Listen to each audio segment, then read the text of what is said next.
Do do do do do do do do.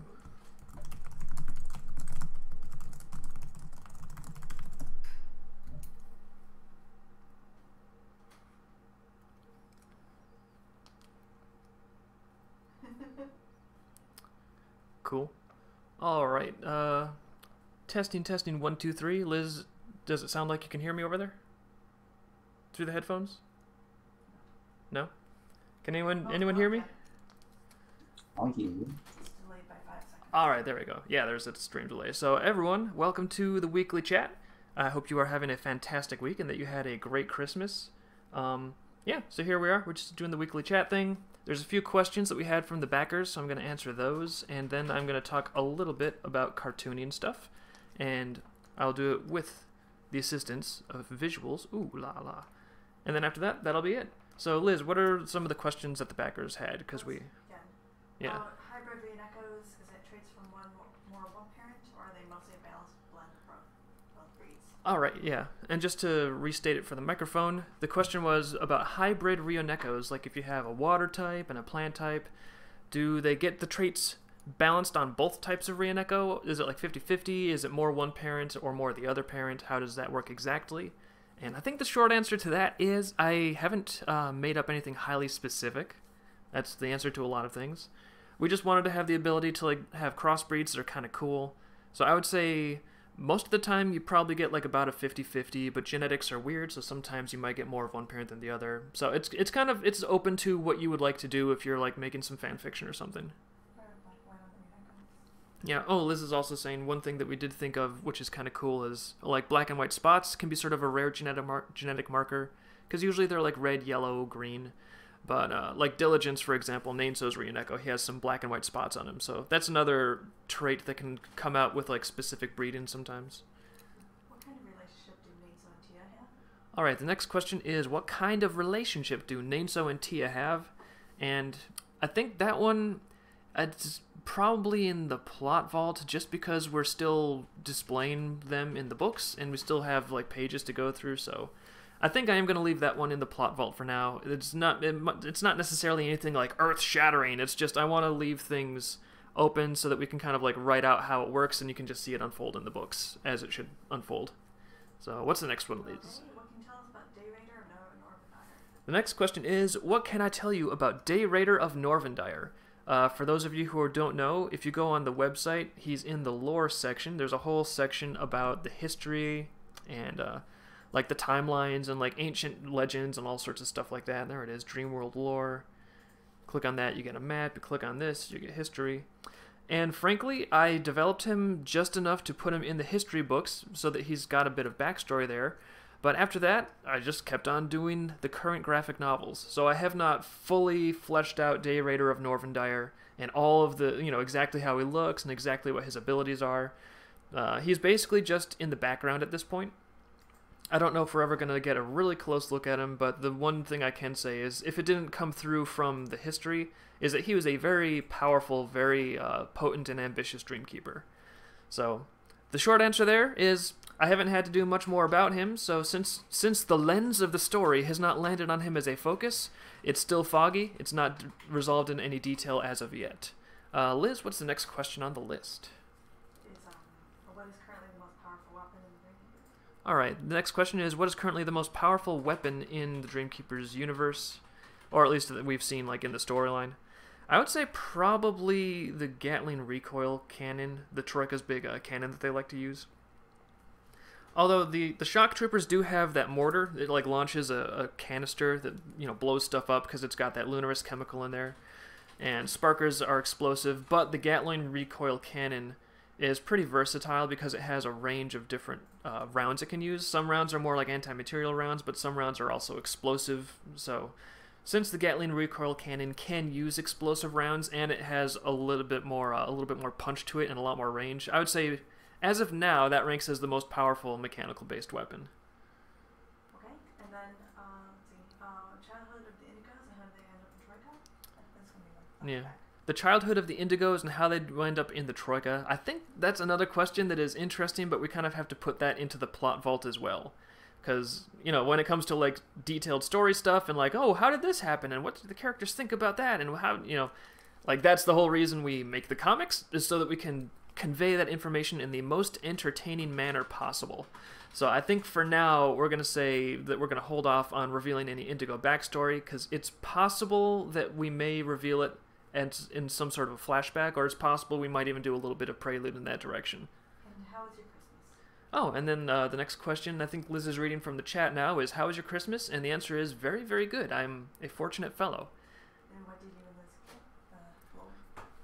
Oh, someone is asking what we got, and we got, one of the things we got that I'm actually extremely psyched about is a leaf blower.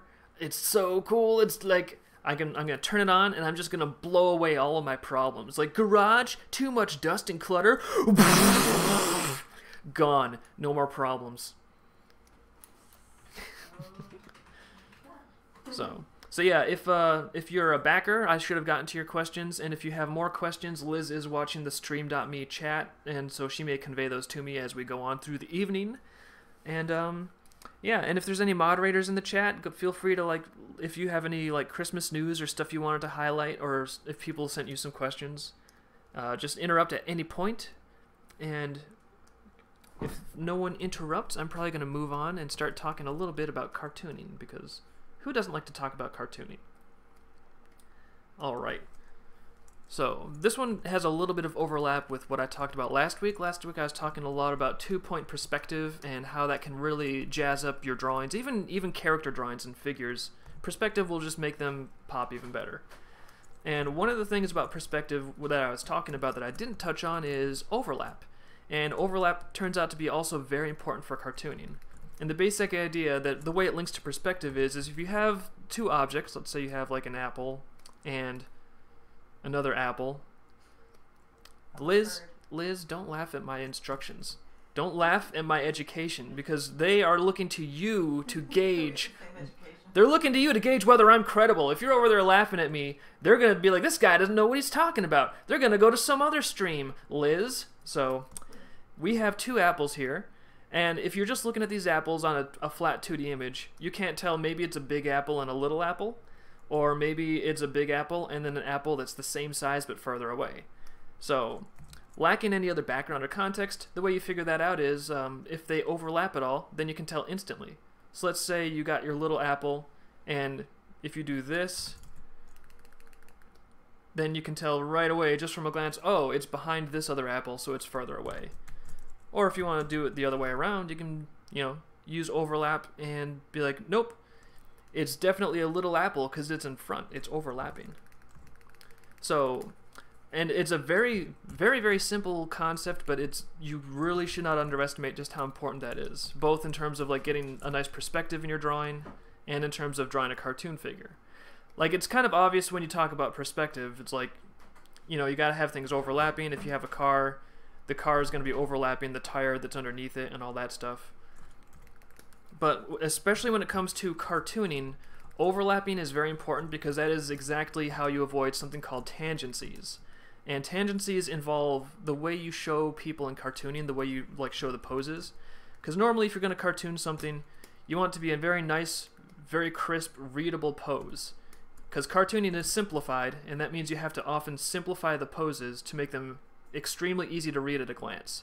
This is especially important because a lot of times cartooning is based on or inspired by animation, and in animation you have to have it be clear, because sometimes people are only going to see that drawing for literally a fraction of a second before it's gone.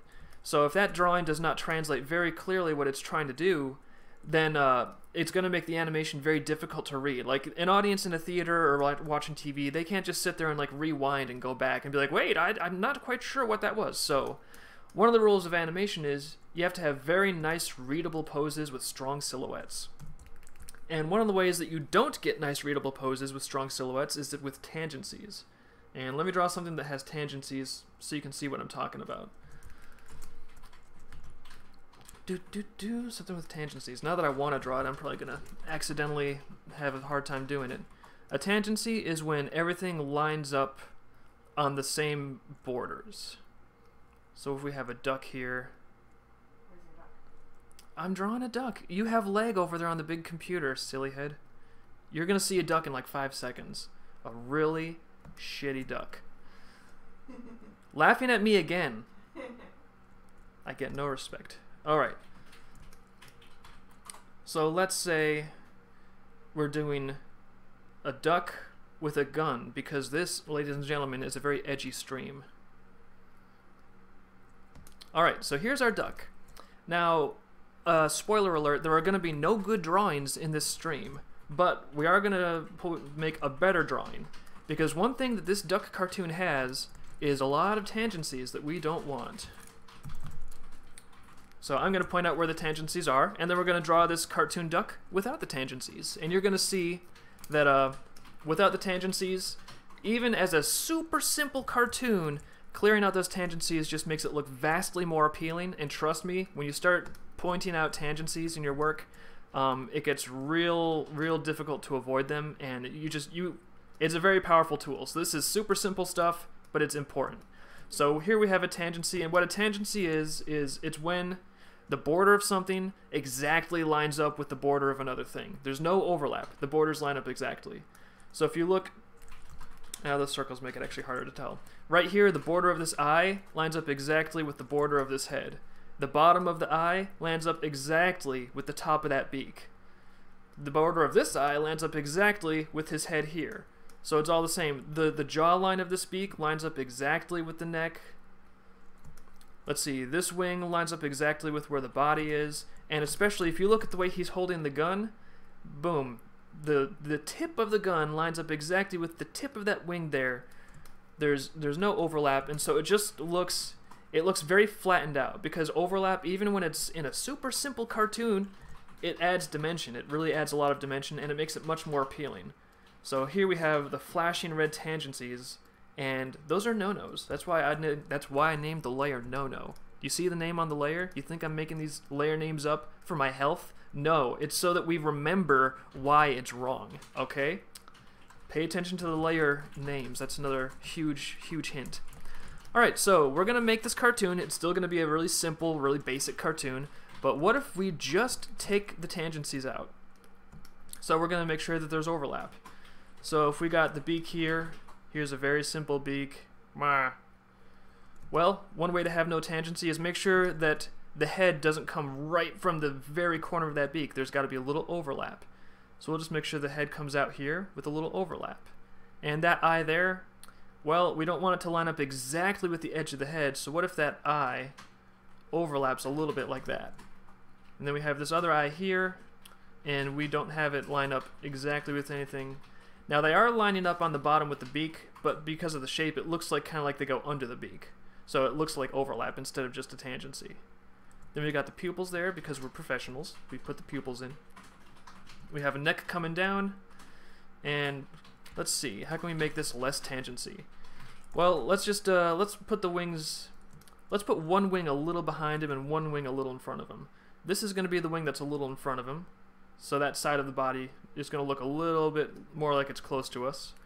And then we'll make the body have a little bit more of a shape to it. Instead of just cutting off right level with the wings right along the bottom like a flat line, we're going to go ahead and make the body a little bit different. And then this wing is going to be, this wing is going to be coming from behind the body. So that way, again, it looks like they're not exactly lined up with each other. There's a little bit of overlap. It looks a little more organic, a little more pleasant. And then we got the legs sticking out here. Again, professional legs, professional cartoon legs. And now for the gun, we don't want it to be coming right off of a point like that. We want it to be, I'm actually going to do it in a bit of a different color so we can see it a bit easier. We want the gun to kind of be coming like this. There we go. The proper way for a duck to hold a gun is more critical to comics than you would at first think. You're going to do a lot of ducks with guns. You're going to do a lot of waterfowl with firearms in this business. And it's important that you prepare yourself for that. And then, yeah, we'll make a little trigger area there. But alright, so let's zoom out and see how these looks. I'm gonna take off the no-no layer so there's no cheating. And you can see, even in terms of a very, very basic, as simple as you can get it cartoon. How does he press the trigger with his feather? Did someone in the chat just ask, how does he press the trigger with his feather? Yeah. Pay attention. just the way just the way that you read the question, I can tell that they asked it with like a thread of insolence, and I'm gonna be aloof, and I'm gonna ignore that question. How does he press the trigger with his feather? We are not joking around here. Everyone, treat this tutorial with the utmost of seriousness. Would you like me to deal with the insolence, sir? Potato Fox, is that you? No. I heard him. It was too quiet for me to understand what he said, but I heard him. Everyone listen to what I'm telling you. Stop asking me questions. Also, apparently Skype likes to put notifications up. But anyways, on the left, it looks a little rigid and flat and, like, painful. On the right, he's simple, but he's a little more organic and stuff. Gotta turn off notifications on Skype. That's annoying. Alright. So, on a very simple cartoon like this here, you might think, well, it's a simple cartoon. It doesn't really matter because it's so basic. But the thing is, this principle will show up in more complex drawings too. In fact, the more realistic your drawing is, the more detail it has, the more tangencies are going to start to pop up everywhere. And trust me, if you don't catch tangencies like this, they will make your drawing look flat and rigid and like just inflexible. So when I'm doing a Dreamkeepers page, even now, if you have like a bunch of characters in a big action scene, if their collar lines up with this elbow, and like you just have to watch out for tangencies and avoid them wherever you can, unless you're doing it on purpose for God knows what reason. But so it's a very, very basic idea. It's so basic, I'm gonna write it down here. Tangencies. So if you're doing something and you want to look cartoony and appealing and organic, watch out for tangencies, watch out where things line up unnecessarily, and try to get things with more of an organic overlap, because even in a more realistic drawing, you want that overlap. So let's do briefly a more realistic drawing, and we'll try to avoid tangencies as we go, because it's harder than you think. It seems like such a simple idea, but then as soon as you're like, oh, tangencies, I just won't do that. When you start to draw something that has a little bit more complexity, they try to jump in everywhere. So you gotta stay sharp, and if you do that, if you just keep that principle in mind, it'll help your drawings look a lot more appealing. So, I don't know, let's draw Lilith in like a jumping action pose here. And here we've got an eye. Here we've got another eye. And already we're gonna be like, oh, we don't want this eye to line up exactly on the contour of the head, unless there's a reason for it. And oh, here's a big one. If you have a nose, it's like a nice triangle cat-shaped nose. If it lines up exactly with the eye, I'm gonna get red because I'm putting tangencies in. We'll probably learn from putting tangencies in instead of keeping them out here. Boom. That's where the nose lines right up with the corner of the eye. That's a sin. You don't want to do that on purpose anyways. And then if you have the mouth open, like, hey, I'm in an action pose, I'm yelling over here. There we go. We want to leave a little border between the bottom of the mouth and the bottom of the head. And if you have stripes, that's another possible place where you could have unattractive tangencies. Yeah, if a stripe goes like, the tip of a stripe goes right into something like the nose, that again is not going to look good. Then you got some ears, because people got to hear, need some ears. And then as soon as you have hair pieces coming down, if you get the tip of a hair just poking right onto the edge of an eye, that's no good. You either want them to not touch at all, like, we'll just have the hair go over here and stay safe. Either you don't have them touch at all, or you have the hair overlap all the way into the eye so that it actually looks like it's supposed to be there. Because that way, at least the hair looks like it's in front of the eye. And I think we're going to take this one away from the eye. No, we're gonna leave this weird tangency in here, because this is all about how tangencies can pop up when you least expect it. But yeah, already all we've done is the head. We haven't even gotten the long hair flying around. We haven't even gotten the limbs or coat collars or jackets or sleeves. Already we're just doing the head, and like the tip of the hair can go right into the eye, and the tip of the nose, and all those things. You don't want that to happen, because if you have a lot of those piling up in your image, it does make it look worse. So you want to try to keep things nice and clear with good overlap. Even in terms of like the perspective drawing, like if she's wearing a jacket, we got this elbow here, we have the hand in front, so we want to have some nice clear overlap. This arm, the upper arm, is going to be actually behind that forearm, So we want nice clear overlap there. Then we got the shoulder. The shoulder is going to be in front of the collar, so we want nice clear overlap there. Unless we have the collar on top, but again, the one thing you don't want to do is you don't want to draw the collar coming around here and then the shoulder curving exactly into it on the same plane. Because if you do that, it's just going to look more rigid than it needs to. You want things to be nice with overlaps, and oh, this also counts for boobs. Beautiful boobs like you see here. Maybe they're not exactly the same size, but they're still pretty. But see, this is going to be even... Think about a snowman. You want things to be like a snowman. You don't want to have things be like, you know, something where everything collides into one point. So I think I've probably talked enough about tangencies to get you the basics. You can see here, if you want to have an ugly duck full of tangencies, you can do it. I mean, I can only teach you the way. I can't raise you right. I can't necessarily force you to make the right choices in life. But I'm just saying there's a better path, and I'm showing it to you, and you can take it, and your cartooning will look better. So you want to have as much overlap in the shapes as you can get. You want to keep an eye out for tangencies, because especially in more complex drawings, if you think it's only something for simple cartoons, they try to come in everywhere in complex drawings. And I'll tell you right now, especially if you get a big action scene with a bunch of characters and there's rubble flying around and guns banging, there's going to be some tangencies that slip past you, and that's just part of getting better, is you recognize you can't get them all, but over time, you want to get better. So just find and prevent them, as many of them as you can while you're drawing. Every time you find one and you don't do it, and every time you add some nice overlap instead, that's a win. So that is my little talk about tangencies and overlap, and I hope that that comes in handy. Again, extremely simple concept, but it will make your drawings look so much more fluid and appealing if you can learn to start taking those tangencies out and replacing it with nice organic overlaps. And I see it's about 9:25. Liz, is there any... A couple questions on here still. Oh, you have some questions? All right, Liz, hit me with some I questions. answered a couple, but maybe you would be interested. Let's see. Yeah. What's the best and worst Christmas presents you guys have ever gotten? The best and worst Christmas presents we've ever gotten. I think My one... answer for me. Your answer for you. What was your answer? The worst one was this beheaded Santa Claus. Yeah. That you can hang on the door, and he looks like a little shrunken head. Okay, Liz's worst Christmas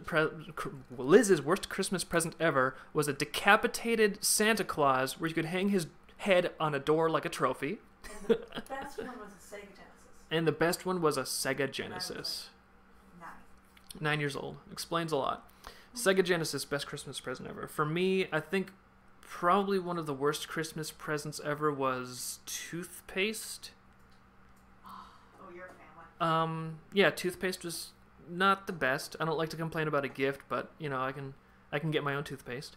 And the best one ever, I don't know why, but for some reason I'm remembering when I was younger, maybe 12 or 13, I got a Star Wars comic that was like an older comic style, and it was just really cool. It was a really cool Star Wars comic. I got into it a lot. It happened like in between the first Star Wars movie and the second Star Wars movie, with like Luke and Han Solo, and just the style was really energetic and creative. It had that kind of like old Frank Frazetta almost style of character drawing. So yeah, that was a really cool present.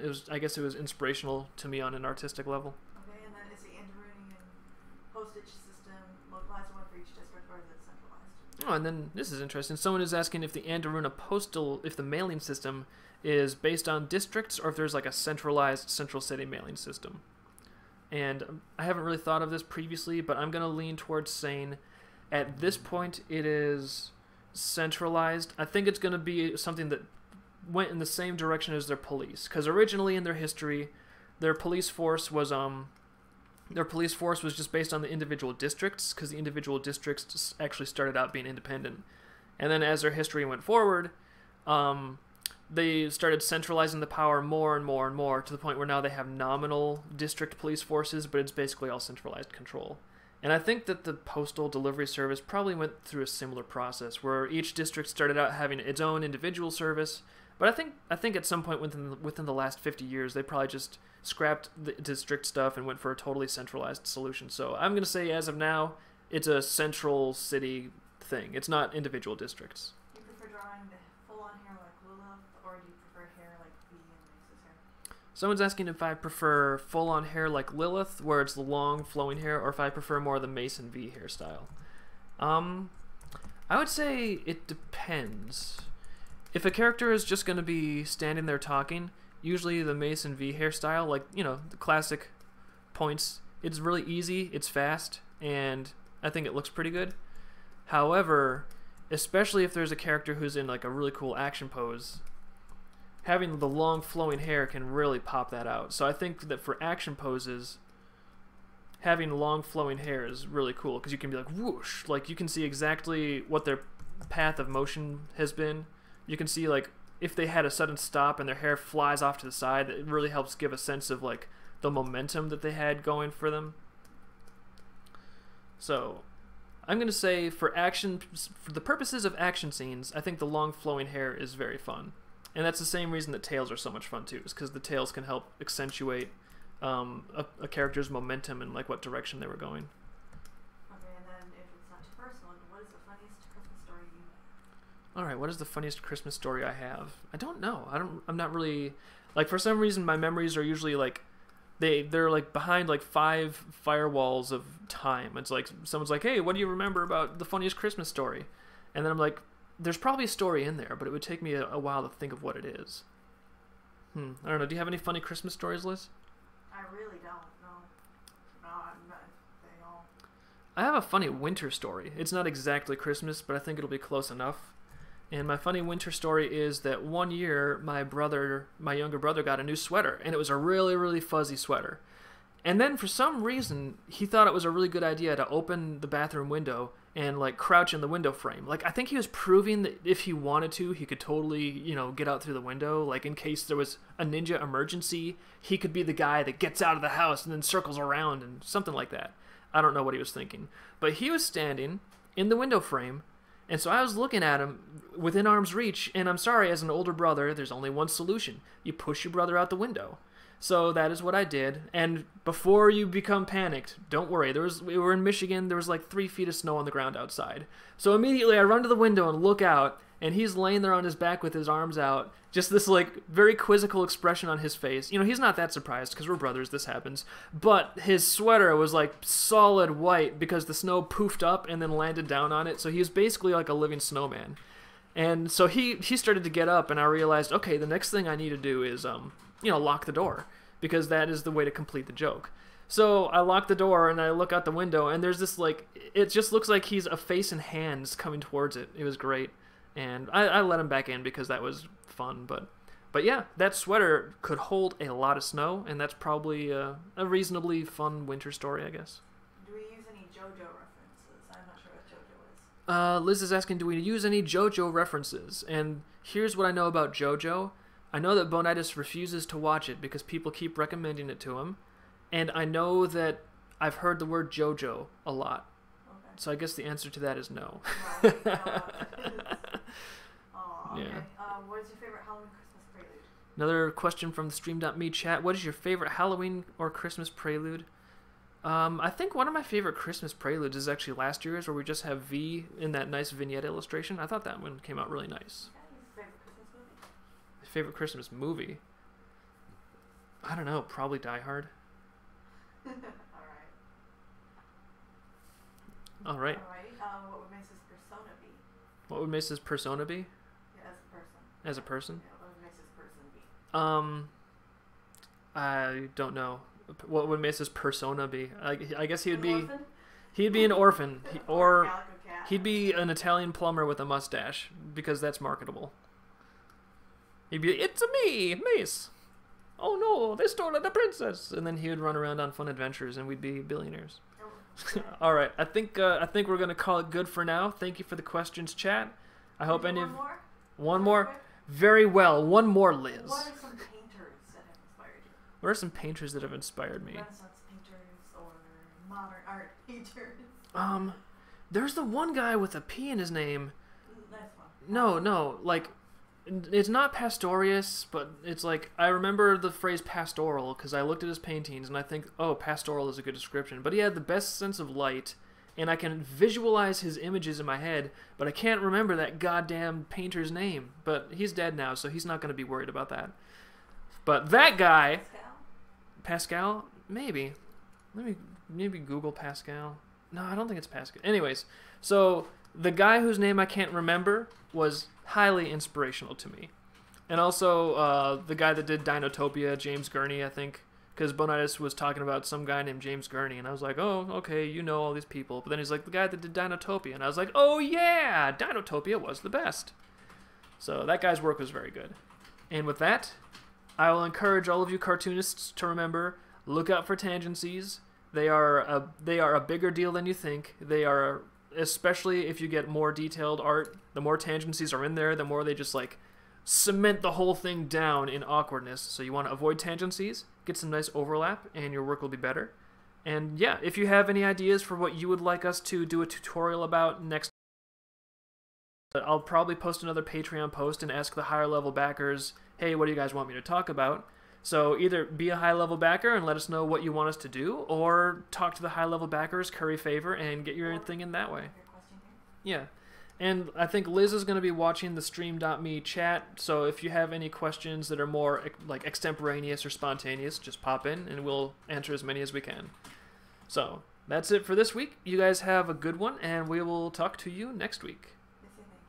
Yeah, well, thank you right back. Thank you for watching.